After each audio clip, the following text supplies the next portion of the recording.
네, 지금부터는 이슈들을 통해서 우리 국내 증시에 미칠 영향들을 하나씩 짚어보도록 하겠습니다. 오늘 루크투자연구소의 임순재 대표님 모시고 이야기 들어보도록 하겠습니다. 대표님 안녕하세요. 네, 안녕하십니까? 안녕하세요.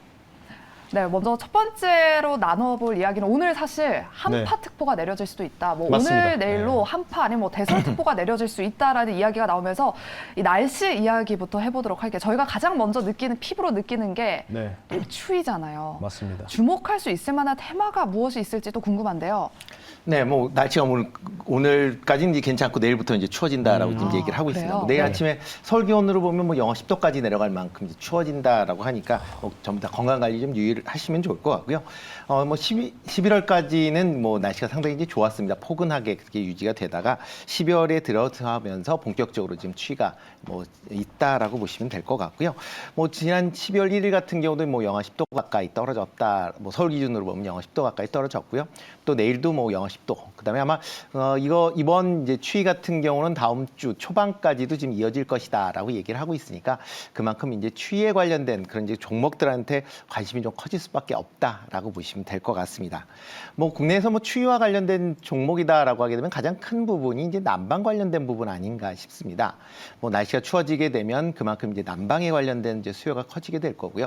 그러다 보면 최근에 뭐 지금 에너지 관련된 뭐 관련주들이 조금씩 움직이고 있는데 그런 움직임이 좀 더 커질 가능성은 충분히 있다라고 생각이 되고 있습니다. 어제 사실은 이제 시간의 특징주도 마찬가지지만은 장 종가에 우리나라 이제 그 천연가스 이제 가스 공급 업체들의 조금 이제 상승 탄력이 좀 좋았거든요. 네, 예, 뭐 아시다시피. 근데 사실은 오늘 조금 내일부터 뭐 오늘부터 내일까지 조금 이제 대설특보도 뭐 지방에도 좀 있는데 한 가지 여기서 제가 조금은 이제 의문을 가지고 싶고 우리 대표님한테 여쭤보고 싶은 게 뭐냐면 날씨가 추워지면 일단 가장 난방 수요도 문제지만은 우리가 가장 의식 중에서 의가 있지 않습니까? 네, 예, 그렇죠. 의류. 네. 의류 있으면은 뭐 많잖아요. 사실 패딩에 대한 수요, 네. 뭐 겨울 코트에 대한 수요에 대한 증가 이런 게 있는데 제가 볼 때는 사실은 이제 주식시장은 어느 정도 리세션, 경기 후퇴 국면에 대해서 어느 정도 반영이 된 것 같은데 주가는 네. 실물 경기에 대한 부분들이 이제 반영이 될 때는 좀 시간이 좀 걸리지 않습니까? 네, 6개월 그렇죠. 정도 이상 소요되기 네. 때문에 그래서 최근에 사실은 이제 이 의류주들, 겨울 동계 의류주들이 상승이 사실은 제가 볼 때는 그렇게 크진 않거든요. 네. 네, 원래는 한 10월부터 막 움직이잖아요. 네, 그렇죠. 그 관련된 부분에서 계속 이 순환매 반복될 수 있는 동참자 역할을 할 수 있을지 그거 한번 대표님 여쭤보고 싶습니다. 일단 뭐 의류 관련 쪽을 본다라고 하게 되면 지금 뭐 대표적으로 지금 뭐 해외에 이제 많이 팔고 있는 이제 네. 그런 이제 OEM 관련된 업체들이 시장에서 주목을 좀 받았죠. 그럼 뭐 업체들 같은 경우에는 최근에 뭐 10월달 이후부터 뭐 나쁘진 않았습니다. 주가 네. 흐름 자체가 좋았었기 때문에 뭐 그런 주들 같은 경우는 뭐 겨울 동계다라고 해서 추가적으로 움직일 것 같지는 않고요. 다만 이제 영업무역 같은 경우 이제 국내에 지금 출시하고 있는 패딩 중에 이제 노스페이스를 이제 생산을 하는 업체다 네, 보니까 맞습니다. 이렇게 날씨가 추워진다라고 하게 되면 이런 패딩에 대한 수요는 뭐 어느 정도 증가할 걸로 그렇게 예상이 되고 있습니다. 그렇기 때문에 아마 그 내외에서도 아마 좀 선별화되지 않을까 싶고요. 그 중에서는 아마 영업무역이 상대적으로 뭐 조금 겨울 관련돼선 뭐 테마 형성가 약간 이제 좀 시세가 좀 낮지 않을까라는 생각이 들고 있고요. 만약 겨울 관련된 주다라고 하게 되면 뭐 이런 의류 관련된 그런 뭐 종목도 있겠지만 그 말고 이제 소형 가전 중에서 이제 그 난방용품 관련된 업체들도 또 이제 이렇게 날씨가 추워지면 주가가 이제 움직이게 된다라고 보시면 될 것 같습니다. 뭐 대표적으로 뭐 국내에서 뭐 난방 관련된 업체다라고 뭐 소규모 가전을 만들겠다라는 업체 중에서 뭐 전기 난로나 그다음에 요즘에 이제 전기 매트 뭐 많이들 하고 계시는데요. 그 관련된 기업을 본다라고 하게 되면 뭐 신일전자나 파세코 그다음에 경동나비엔 뭐 이런 회사가 뭐 대표적이다라고 보시면 될 것 같고요. 이렇게 이제 겨울용품을 사는 뭐 여러 가지 채널이 있겠지만 그 채널 중에서 이제 오프라인을 기준으로 한다라고 하게 되면 뭐 롯데하이마트 같은 경우 조금 이런 이제 겨울용품의 판매가 증가할수록 관련된 매출 성장세를 기대해 볼 수 있지 않을까 좀 생각을 해보고 있습니다. 또 하나가 이제 날씨가 춥다 보니까 이제 밖으로 많이 못 나가시죠. 이제 실내에서 많이 생활을 하시게 되니까 이런 실내에서 생활할 때 이제 필요로 한 그런 이제 그 관련된 뭐 특히 이제 운동을 못 한다라고 하게 되면 이제 실내 골프를 또 많이 하실 수도 있으니까 뭐 골프 관련돼서 뭐 그러니까 외부에 있는 그런 이제 골프장을 보유하는 업체들은 상대적으로 이제 매출이 좀 감소할 가능성은 충분히 있다라고 보여지지만 실내 골프를 하고 있는 골프장 같은 경우는 상대적으로 조금 이제 단기적으로는 시세 모멘텀을 가질 수도 있다라고 보여집니다. 이와 더불어 또 실내에서 많이 하는 게 뭐 게임 관련주들이 이제 겨울 원래 동계마다 이제 게임 관련주들이 뭐 시세를 내는 그런 모습을 보였습니다. 그러니까 올해 같은 경우도 지금 12월 달 이후에 지금 게임 관련주들이 뭐 조금씩 움직이고 있는 그런 모습을 보이고 있습니다. 물론 이제 그 재는 그런 이제 모습은 보이고 있지만 그래도 이제 게임 관련주들도 한번 조금 눈여겨 보실 필요가 있지 않을까 싶습니다. 오, 게임주도 이렇게 대설 한파 특보로 우리가 좀 주목해 볼 만한 테마이라는 게 전 좀 놀랐어요, 사실. 사실 제가 조금 아쉬운 거는 네. 우리 임 대표님을 2주 전에 뵀었으면 참 좋았을 텐데. 왜냐면 살짝 힌트를 주셨거든요. 네, ODM, OEM. 네. 주가 나쁘지 않았다. 맞아요. 대표적으로 태평양 물산이거든요. 네, 그렇죠. 너무 아쉽네요. 이거. 저도 아쉬워요. 이게 차트 보면은 진짜 딱 11월 중순 정도부터 해가지고 주가가 거의 50% 이상 상승 나왔거든요. 우리나라 증시 그렇게 뭐 많이 올라가긴 했지만 그래도 그 기대 수익률 대비해서는 상당히 아웃퍼폼 많이 했기 때문에 나중에 조금 더 좋은 또 인사이트 좀 부탁드려야 될 것 같습니다. 아쉽네요. 이게 네, 조금. 오늘 아직까지 저희가 나눠볼 네. 인사이트가 두 아, 가지가 예, 더 알겠습니다. 남았습니다. 그럼 네. 다음 인사이트 바로 얻어보도록 할게요. 네. 일단 정부가 오는 2023년에서 2024년을 한국 방문의 해로 선포했습니다. 관광객 3천만 명과 관광 수입 300억 달러 달성이 일단 목표인데 여기서 우리가 또 투자 아이디어를 한번 찾아보도록 할게요. 2주 아까 말씀해 주신 것은 네. 2주가 아니라 이제 오늘부터 뭐 당장 선포가 됐는데 어디서 좀 투자 아이디어를 좀 얻어볼 수 있을까요? 네, 일단 뭐 정부에서 뭐 발표를 했죠. 2023년, 24년도 이제 한국 방문의 해를 네. 만들겠다라고 하면서 그래서 이제 외국 방문객들을 이제 좀 더 많이 이제 유치를 하겠다라고 지금 얘기를 하고 있습니다. 뭐 지금 뭐 목표가 이제 3천만 명인데요. 그 과거 이 코로나 이전에 1,750만 명 정도가 이제 외국인이 국내에 이제 입국을 했습니다. 그러니까 그거에 비해서는 건 2배 가까이 이제 증가를 한다라는 게 이제 목표인 거고요. 뭐 그렇기 위해서 이제 항공이나 숙박 그다음에 쇼핑과 관련돼서 민관이 같이 이제 마케팅하는 그런 전략을 이제 취하겠다라는 그런 이제 발표를 했습니다. 그래서 뭐 대표적으로 본다라고 하게 되면 인천공항 내에 이제 VIP를 위한 개인 전용기 터미널을 신설하겠다라는 거고요. 그다음에 이제 전자 여행 허가상 이제 국내에 들어오려면 이제 뭐 무비자가 아닌 지역들은 이제 전자 여행 허가제를 이제 발급을 받아야 되는데요. 이걸 일괄해서 단체 여행객 같은 경우는 좀 더 손쉽게 발급을 해주겠다라고 얘기를 하고 있습니다. 그 외에 호텔업 관련돼서 뭐 교통 유발금이나 그다음에 부가가치세 환급 뭐 이런 부분도 계속 연장을 하겠다라고 할 만큼 이제 전반적으로 외국인 관광객들이 국내에 들어왔을 때 좀 더 편하게 할 수 있는 그런 이제 내용을 뭐 얘기를 하고 있는데요. 뭐 과거에 본다라고 하게 되면 이제 코로나 이전에 국내에 들어온 외국인 관광객 중에서 한 30%가 중국 관광객이었습니다. 그러니까 중국이 어느 정도 이제 국경을 개방을 해야만 우리나라의 이런 그 목표도 이제 달성을 할 수 있다라고 보여지고요. 뭐 본다라고 하게 되면 그 대신 이제 국가별로 이런 이슈가 있을 때마다 이제 조금 단체 관광객들은 좀 출렁거림이 좀 있었습니다. 대표적으로 뭐 중국 같은 경우는 이제 사드가 문제가 발생했을 때 그때 이제 뭐 급감을 했고요. 그다음에 일본 같은 경우는 뭐 화이트리스트 그 사태가 났을 때 뭐 30% 이상 이제 급감을 하는 그런 모습을 보였기 때문에 그런 걸 감안한다라고 하게 되면 이제 이런 주변 국가의 이슈도 상당히 좀 없어야 이런 목표치를 달성할 수 있지 않을까라는 생각을 해보고 있고요. 뭐 최근에 이제 어느 정도 코로나를 떠나서 이제 방역들이 상당 부분 완화가 되면서 외국인 관광객들이 국내에 많이 지금 입국을 하고 있는 그런 상황입니다. 뭐 대표적으로 이제 명동에 가 보시면 외국인 관광객들이 옛날보다 확실히 늘어나는 걸 이제 보실 수가 있고요. 맞습니다. 네, 그리고 특히 이제 그 저녁에 가시면 이제 그 명동 그 길가에 길 가운데 이제 그 노점상들이 노점. 쭉 맞아요. 있는데 뭐 코로나 한참일 땐 그게 다 철수가 됐었거든요. 그쵸. 네. 그랬다 최근에 다시 뭐 가보니까 다 설치를 하더라고요. 네. 그러니까 그런 걸로 봐서 이제 외국인 관광객들이 그만큼 많이 들어오고 있다. 그리고 뭐 일본이나 특히 뭐 동남아 같은 지역에 이제 관광객들이 많이 들어오는 그런 상황이고요. 그다음에 뭐 중국 관광객들이 뭐 들어온다라고 하게 되면 관련된 분야는 좀 더 관심 있게 좀 보시면 어떨까 싶고요.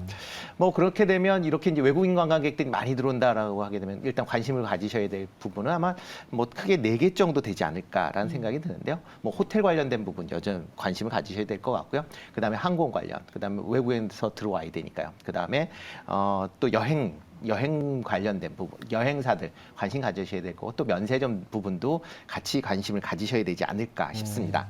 특히 이제 해외 단체 관광객들이 이제 국내에 들어온 외국인 관광객의 한 20% 정도를 차지합니다. 그러니까 그렇게 이제 외국인들이 국내에 단체 관광객이 들어오는 때 국내에서 맞이하는 이제 여행사를 보통 이제 인바운드 이제 여행사다라고 이제 보통 얘기를 하고 있고요.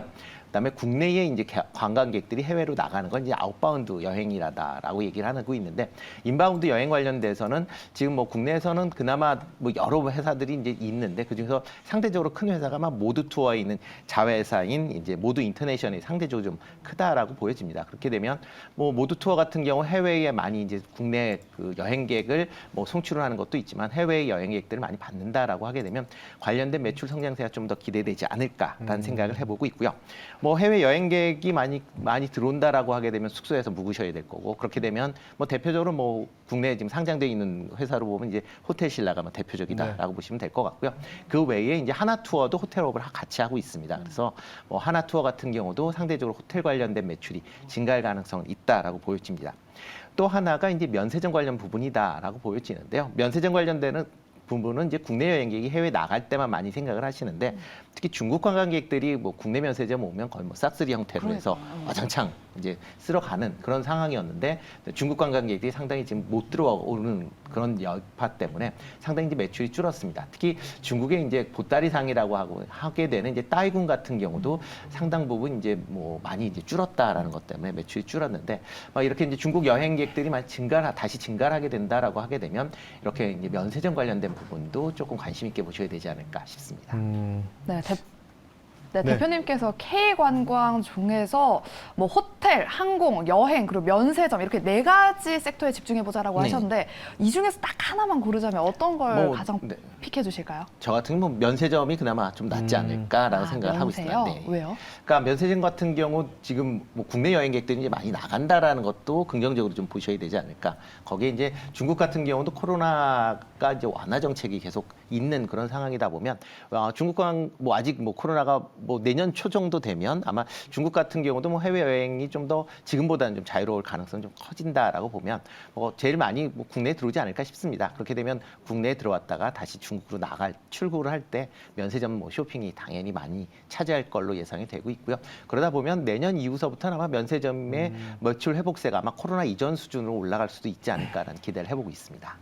저도 개인적으로 가장 유망하게 보는 종목이 바로 호텔신라거든요. 중국 노출도 1위예요, 사실은. 네, 계속 그렇죠. 3년 연속 노출도 1위고 실제로 여기 이제 충무로랑 을지로 그리고 옆에는 이제 명동이지 않습니까? 네. 보면은 신기하게도 코로나 때는 호텔들이었잖아요. 다 닫았는데 최근 2달 전부터 호텔들이 다시 영업을 재개하고 있어요. 맞아요. 그러니까 맞습니다. 레지던스 호텔이라든지 이런 부분들. 그러니까 앞서도 아까 우리 대표님이 얘기하셨던 대로 중국에서 이제 그 보따리상들, 그러니까 이걸 뭐라고 하냐면 통상 이제 왕서방이라고 하거든요. 왕서방. 따이궁. 따이궁이라고. 돈 많이 쓴다 와서 그쵸. 왕서방이라고 하는데 따이궁이라고 하는데 이 왕서방들이 아직은 지금 어쨌든 중국에서 아직은 좀 봉쇄가 조금은 이제 완화되고 있지만은 아직은 좀 힘들다 보니까 저도 대표님 그 인사이트를 딱 확인했을 때 내년에 유망은 호텔신라가 될 수밖에 없다. 왜냐면 이제 제로 코로나에서 리오픈이 완벽하게 전환되면은 나오지 않습니까? 그들이 오면은 지갑을 여니까. 그래서 굉장히 공감이 된다. 이렇게 좀 말씀드리고 싶습니다. 그럼 지금 신규 접근도 가능할까요? 이번에는 두 분께 여쭤보도록 할게요. 어떻게 보실까요? 일단 뭐 신규 접근도 가능하다라고 개인적으로 생각을 하고 있습니다. 네, 그렇다면 우리 신광서 앵커님은 어떻게 생각하실까요? 신규 접근 가능할까요? 저도 뭐 분할로 접근하면 충분히 아마 지금 호텔신라 주가가 77,900원인데 네. 단계 올랐죠? 앞자리 좀 바뀌어야 되지 않을까요? 내년 상반기에는. 그 단위수가 좀 바뀌어야 되지 않을까라는 생각도 뭐 중장기적으로 네. 생각을 하고 있으니까요. 네. 네, 그럼 계속해서 이렇게 두 번째 이슈는 K관광 관련 종목들에 여러분들 주목해 보시고요. 그중에서 이 두 분께서 호텔신라에 대한 언급을 해주셨습니다. 오늘 장에서 한번 눈여겨보시고요. 그럼 세 번째 이슈로 바로 넘어가 보도록 하겠습니다. 현대차가 독일 친환경 트럭 제조사에 수소 연료 전지 시스템을 공급합니다. 관련주에 좀 이목이 쏠릴까 궁금한데 어떻게 보실까요? 네, 뭐 지금 그 수소 연료 전지를 만들 수 있는 회사가 그렇게 많지는 않습니다. 뭐 현대차하고 지금 아마 도요타 정도가 상용화할 수 있는 그런 이제 연료 전지를 지금 만들고 있다라고 보시면 될 것 같고요. 그렇기 때문에 이번에 지금 현대차가 이제 독일의 상용차 기업인 파운그룹에 지금 수소 연료 전지를 이제 공급을 한다라고 계약을 체결을 했으니까 뭐 향후에 이런 이제 연료전지 산업이 뭐 지금 뭐 아직까지는 뭐 시장이 초기 단계지만 향후엔 좀 더 커질 가능성은 충분히 있다라고 보여집니다.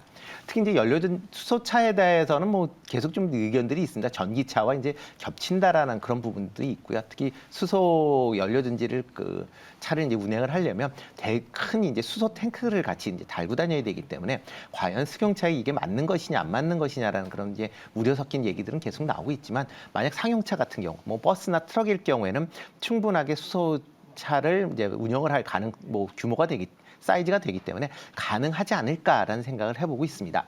뭐 현대차에서 뭐 수소 관련돼서 현대 제네시스의 이제 수소차 개발을 일단 중지를 했다라는 것 때문에 상당히 좀 국내에서도 뭐 수소 관련된 분야에 조금 위축이 되는 그런 상황은 보였었지만 이렇게 이제 상용차 부분에 대한 그런 수출이 이어진다라고 하게 되면 좀 더 관심 있게 보실 필요는 있지 않을까 싶고요.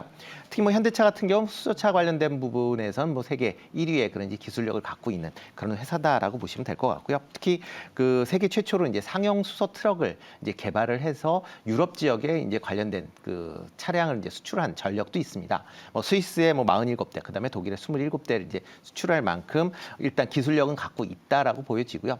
최근에 이제 독일 기업들도 이제 이런 수소 차량에 대한 이제 관심들을 많이 갖고 있고요. 대표적으로 뭐 BMW 같은 경우에 지금 뭐 iX5라는 그런 이제 수소차를 뭐 상용화해서 뭐 이번 달부터 이제 시범 생산을 하겠다라고 얘기를 하고 있고요.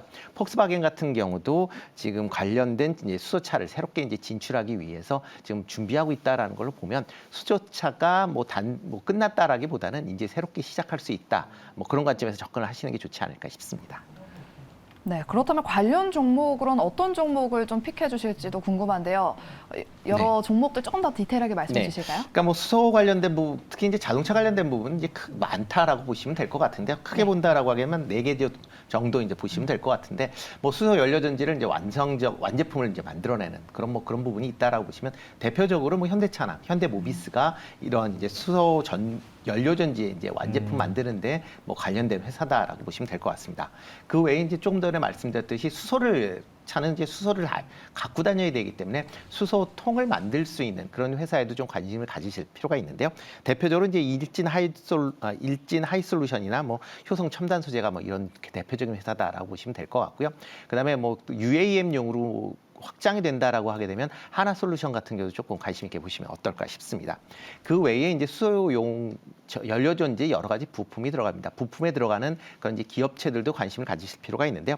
대표적으로 이제 멤블레인을 만들고 있는 상하 프론테크 같은 경우 조금 관심 있게 보시면 어떨까 싶고요. 수소차용 이제 밸브를 만드는 DK락 같은 경우도 조금 관심 있게 보시면 좋을 것 같습니다. 그리고 이제 이런 수소차가 다니려면 이제 수소를 충전할 수 있는 충전 관련된 시스템 분야도 조금 다 관심 있게 보시면 좋을 것 같은데요. 뭐 충전 관련된 분야는 뭐 대표적으로 효성중공 생각해 보시면 되지 않을까 싶습니다. 네, 조금 다시 한번 짚어드리자면 연료전지를 생산하는 관련주로는 현대차와 현대모비스를 짚어주셨고요. 또 연료통을 생산하는 업체로는 그중에서 한화솔루션을 짚어주셨고 부품 내에서는 상하프론테크 그리고 DK락을 짚어주셨습니다. 다시 한번 여러분들 오늘장에서 한번 주목해 보시고요. 마지막으로 충전 분야에서는 효성중공업까지 짚어주셨습니다.